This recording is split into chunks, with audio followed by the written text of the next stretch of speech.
Hello everybody, it is another gloomy day in Seattle. It's currently 5 o'clock, which means it's already well past nighttime. Thank you, Daylight Savings. But today I have a demonstration, an updated demonstration, I should say, on my 5x5x3.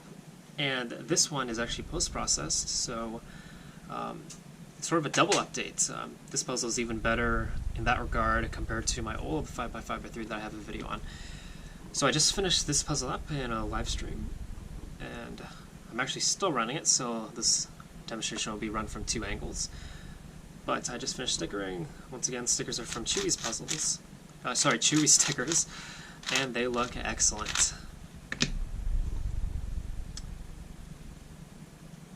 There's a good view of it. Take it back out of checkerboard. And as you can probably hear, because this is post-process, there's none of that scratchy 3D printing sound. Let me see if I can get a non-post-process puzzle out here. Here's one. Here's a mirror. Bad example. Also bad example. There it is. 3D printing sound. Can be annoying. Not to me and not to some other people, but the post-processing process gets rid of that completely. So yeah, puzzle turns really well. Start off with a size comparison. Here it is next to a standard 3x3. This is a Moyu RS3. And it's a pretty small puzzle, which is great in my opinion. It is made out of a Shengshou Linglong 5x5, but future versions will be made out of the new, what is it, a Yushin magnetic 5x5? I forgot what it's called, but it's also a mini 5x5. And that is going to be great for modding puzzles. So as for corner cutting, this puzzle does corner cut pretty well. That's about a cuboid. It cuts through, actually more than that, pretty solidly. But importantly, if you overdo it, it won't pop, it'll just not go, which is great.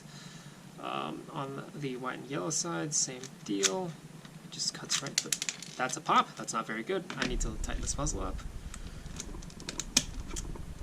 And of course it did that right after I said it doesn't pop. But you know what? Shout out to the puzzle for holding me to honesty. And then reverse corner cutting, I can almost guarantee that there's none of that.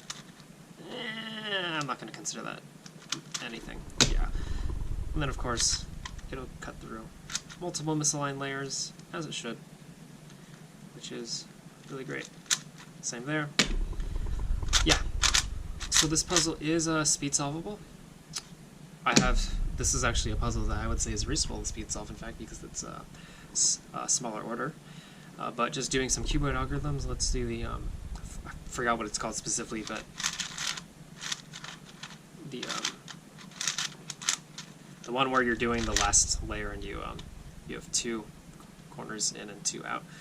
Basically a T-perm is actually what it did. But yeah.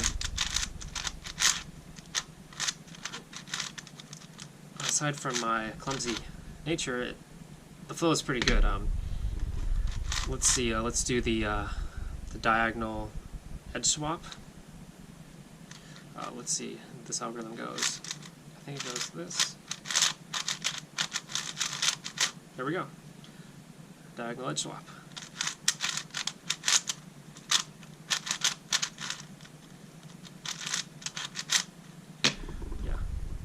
Few lockups, but it's not too bad. Of course, most people probably won't take it that fast, but I have a speedcuber background, so that's how I roll.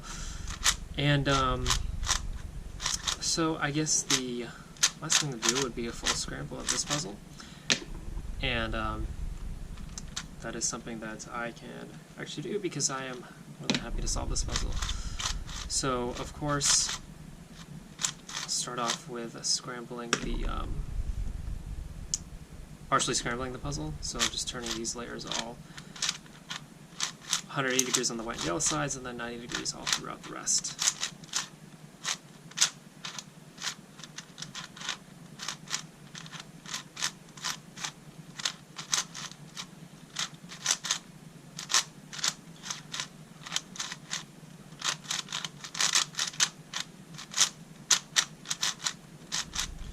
Alright, looks good, and I will get a quick picture of this while I can.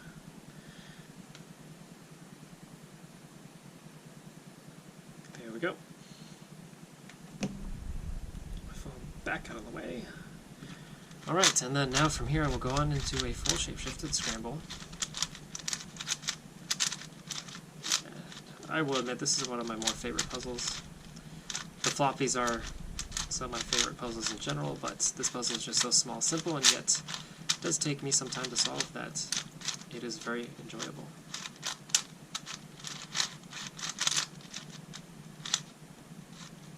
And as you can probably see from the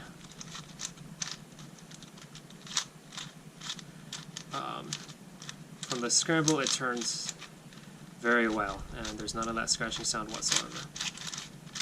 So I think that that is just about a sufficient scramble.